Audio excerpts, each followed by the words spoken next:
So you're very anti-DEI, I suppose. Oh yes, very much so. I mean, like, for example, do you think the NBA should be half Asian? I don't care if they're better than any of the players that come out of our if they're better, exactly. Excellence matters more than skin color. We agree. Yes, better. Agree. Better, not skin color. That's what we are pro-merit, not pro-DEI. Hey my love, so you're welcome back to my channel. It's your girl BB Harry First, and I'm back again for another reaction video. So I bring to you Charlie Kirk as always here on my channel. The title of this one states Charlie Kirk fries DEI defender's brain while disproving him. I repeat, Charlie Kirk fries DEI defender's brain while disproving him. I can't wait for us to watch this. Trust me, this is gonna be intriguing. It's gonna be very overwhelming. So I don't know what to expect in this video, but you know how Charlie does his thing. So without further ado, let's get right into this video. How you doing? It's hot today, ain't it? Gotta get used to it down here, man. Right before we start, could I please get a signed hat? Depends. Do you charge cheddar around here? You charge? No, I've been throwing out hats for free. Damn, I just gotta jump next time, I guess. All right, well, I feel pretty American today. We're down to our roots, standing up for what we believe in. I think that's powerful. I'm pretty sure a branch of that is why you're here. I just had one question for you real quick. Probably go into two. Or three or four or five, whatever. So, all right. I've heard you say before that you think diversity is a weakness. I just want to ask you why you think diversity is a weakness. Well, think about it. Unity is a strength. Diversity is not. If you're trying to create a team, for example, if you guys want to win the SEC again, of which I am pulling for Texas A&M to win an SEC championship again, and every single player is getting different call signs, that is definitionally different, and unity is what creates a good football team. We're brought together by what brings us together, not what is different. And so differences are actually not a strength when you're trying to create a team, a country, a military, a football team, a unit, a corporation, or so on and so forth. Okay, well, glad we're not a football team. I'm glad we're a country. So it's a metaphor, right? I get you. So you say different call signs. How is me being diverse from someone in the crowd here, us getting different call signs? Well, I mean, again, it's a metaphor, right? Well, yeah, but you use a metaphor to explain. Right, so for example, if someone, I'll try to boil it down for you so you can understand. Gotcha. If like Elon Omar comes into America and doesn't share our values, doesn't speak our language, and hates America, different call signs, not united, diversity becomes a weakness, not a strength. When you import a lot of people that don't share your values, like we have been from Somalia and from the third world, all of a sudden they say diversity is a strength. Is it really? Is diversity a strength in Minneapolis? Is that really a strength? No. You know what is a strength? The unity we find in being an American, not in being Muslim or in being whatever faction or tribe that you come from. Okay, so basically, like, just to make sure I'm getting this, if we're all united as one thing, it's called not diverse. E pluribus unum. So it's the Latin phrase, out of many one. Okay. So the diversity is our strength is at odds with what's on every one of your dollar bills. On your dollar bill is a phrase, E pluribus unum, which means it doesn't matter your skin color, your background. Our founders did not say diversity is our strength. They said we are all humanity and that is our strength, which is fundamentally different than the phrase diversity is our strength. True. Okay, well, I'm glad you brought up the founding fathers then, because they weren't all the same person. There was so many people that made up America. There were many of them, you're right. Okay, yeah, but there were so many people that made up America. There were so many tribes that were here before us, and they're the whole reason why we even won the American Revolution. So in that sense, diversity would be a strength. In World War II, we used the Navajo language. We won the revolution because of the French, not because of the Native Americans. And they're not Americans, so that's still diverse. That still goes to my well, point. they were European, of which was our ancestry. But okay, what's the point? Fair enough. I'm not. My point is that I believe that your statement that diversity is a weakness is just simply not true. Okay, so let's put it on you. Show me an institution, a company, a sports organization that aims to get more diverse for diversity's sake and becomes more excellent. Show me one example. I'll go even better than that. I'll show you a country that did that. During World War II, we used the Navajo language to counteract German forces. Without their language and the diversity in this country, we wouldn't be able to do any of that.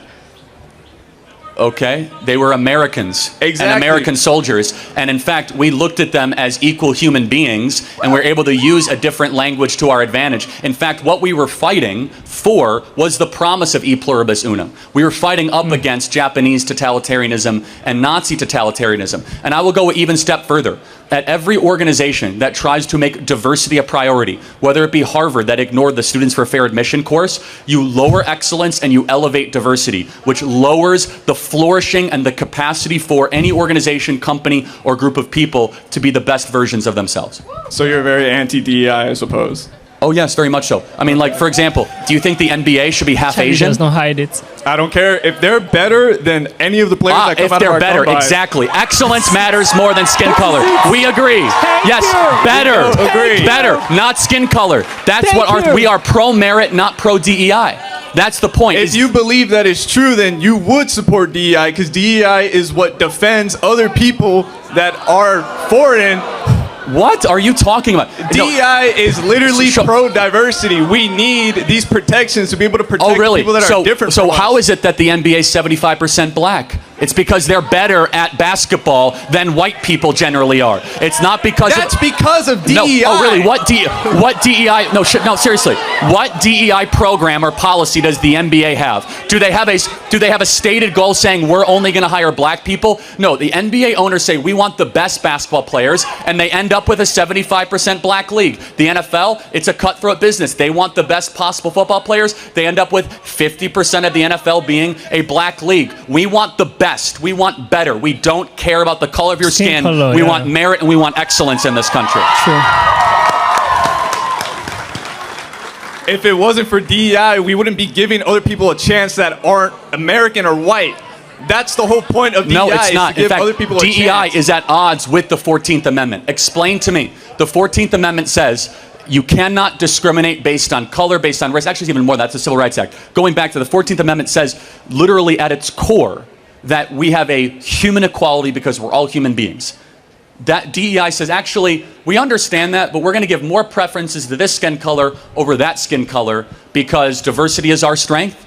Explain to me how that works. It works because there was so many years of just constant turmoil between people that weren't our skin color. So you need to instill extra protections. Oh, so you need to discriminate against white people now? That's what it is. How am I discriminating against white people? Let me give an example. At the Harvard admission, so the Students for Fair Admissions, you're familiar with that Supreme Court case? It's the highest profile Supreme Court case that comes around DEI and college admissions. Are you aware of that? Go ahead. You should educate yourself on it. We found out that Asians they got a 300-point deduction on standardized tests versus black students. White people got a 100-point deduction on entrance tests in Harvard University versus black students. This is the Students for Fair Admission Supreme Court case that all of you guys should look up. In fact, in practice, we saw it was much easier to get into Harvard as a black student, regardless if your test scores were lower than a white student, even if your test scores were higher. That is active discrimination against Asian and white people and against everything that we as Americans stand for and that we believe in. That is racism at its core. I agree that it is racism. Oh, DEI is racism. Can we agree? I didn't say DEI was racism. No, I just said that's racism. You described something that happened with Harvard admissions. No, hundreds of schools. Okay, but you brought up Harvard because that is the test case. But we saw the documents. Okay, well, I'm just going to go off of what you said. You said Harvard. You said it was racism. I said I agreed. When Harvard went to court, did they say that DEI allowed them to do that, and they only did that because of DEI? They did it because of affirmative action, which is a outgrowth of DEI. They literally said this was because of our stated affirmative action policies. So affirmative action and DEI are one and the same. They are sister policies of one another. So they said, literally, the Students for Fair Admission course in front of the Supreme Court that was ruled unconstitutional, by the way, is affirmative action constitutional? And found out, no, actually it's not constitutional to preference one racial group over another when another racial group is as qualified, if not more qualified, just because you want college to everyone to look different. I don't care if college looks different. I care about if you have a competency, if you have excellence, and if you have merit. I care if you are qualified, not whether or not you are black, white, Asian, Mexican. I want the best, not the most colorful. Okay, but if you realize, if you get rid of the protections that were protecting those people previously, Such as? you're going to allow people that are not merit-based Such to get as, in. I'm not trying to get rid of the 14th Amendment. You're trying to get rid of DEI. Well, no, It's already on. first of all, DEI is not a law. DEI, actually, well, affirmative action was. DEI is the forceful implementation of racial standarding practices and racial quotas. DEI is basically saying we are going to build a college and organization based on hyper-racialization, not on the pursuit of excellence. At the University of California, in order to get a job at the University of California, you had to submit a diversity statement as the first thing that they would look at, and 75% of white applicants were immediately dismissed upon the review of their diversity statement. That is DEI in practice. That is affirmative action in practice. And can't we both agree we want a colorblind society, not a race-obsessed society? Can't we agree to that? I agree. If you allow all of society to be colorblind and if you're throwing away all these years of just constant turmoil towards other races, you're going to go towards... Wait, so you don't want colorblind? What do you mean? Do you want colorblind? Do you want us to get closer to a society where we care about character, not skin color? Don't you believe that the content of character should matter more than skin color? I Yes? believe that you should not be getting rid of protections that are ensuring Like what? that... Tell me what you are talking. You're quite literally getting rid of DEI is not a DEI. protection. DEI is an elevation. It's a different thing. DEI is not a protection against discrimination. DEI is an elevation, which is discrimination. DEI is that I'm going to take this group of people and promote them not based on anything they've earned. DEI stands for didn't earn it, just so you know. And we're going to elevate them to a place in a position of authority or power and circumstance just because they have a different pigmentation. We think that is immoral and wrong, and everything against what we believe in as Americans. Everything. So would you agree that the current federal government, the administration, that they're not DEI hires, of course? You would agree that they're all there because of merit? Well, some of them are there because they're friends of the president, but no one was hired because of their race. You know who is a DEI hire? didn't Tim say Walz that. was a DEI hire. They needed a white guy on their ticket because they were doing bad with white men. Newsflash, we still won white men by nearly 30 points. Didn't work. And so they literally only chose Tim Walz because of the color of his skin. Kamala Harris was a DEI hire. They said, we need a black woman on our ticket. Ketanji Brown Jackson was a DEI hire. DEI is when you publicly state a criteria where I want a certain race, I want a certain group, I want a certain look good. skin color, certain pigmentation. So can you point to one person in the Trump administration that was hired because of their race? One person? I didn't say because of race. No, that's what DEI is, though. All right, then, but I simply asked, do you believe that they're all there because of their merit, that they all should be there? Yeah, I mean, I've yes or no? defended all of them, of Okay, course. so yes. So what about when Signalgate happened, when you let a reporter Say that again? What about Signalgate, when you let a reporter hear about war plans? Do you think that was I'm not gonna merit-based? well, first of all, we don't even know who did it. So when it's We merit-based, do. you could still make mistakes. Who did it, actually? Who did Signalgate? Who let the reporter in? Tell me. It was freaking Who did Paul. it? Who? What's his name? Who? Yeah, you don't know. Paul. Actually, we don't know. No one actually knows. Could have been Mike Waltz. It could have been his staffer. It could have been Dan Caldwell. We actually don't know. So don't come up here professing to know something you don't know, that it's actually still an active Department of Justice investigation. Number two, what's that contention? That people might make mistakes and errors? Yes. But you know what? Pete Hegseth is much more qualified than Lloyd Austin, because Pete Hegseth was a frontline warrior and fighter on the front lines of our war. In fact, I did not hear a single liberal complain about Lloyd Austin when he was hospitalized without telling anybody for nearly a week, that interrupted the chain of command and the flow of our national security when Joe Biden was president. This is the most qualified cabinet in American history that we have seen. People that have fought the wars, people that have run businesses, people that have done the most consequential decisions ever. It's an anti-DEI administration ever. Where we look at Joe Biden, you had Kamala Harris that literally has done nothing meaningful in her life, who was only there because she was, a black woman and she fit a specific criteria box. And so we ask the question, when you are trying to build the best, shouldn't the best be the only thing you care about, not the color of one's skin? That is why we are pro-merit and anti-DEI. Oh, so Kamala Harris was a DEI hire then? Yes, they said they needed a person of color on the ticket. I mean, Okay. obviously. Not an attorney, right? You could still be an attorney and be a moron. Oh, okay. I got you. But a businessman can run for president, right?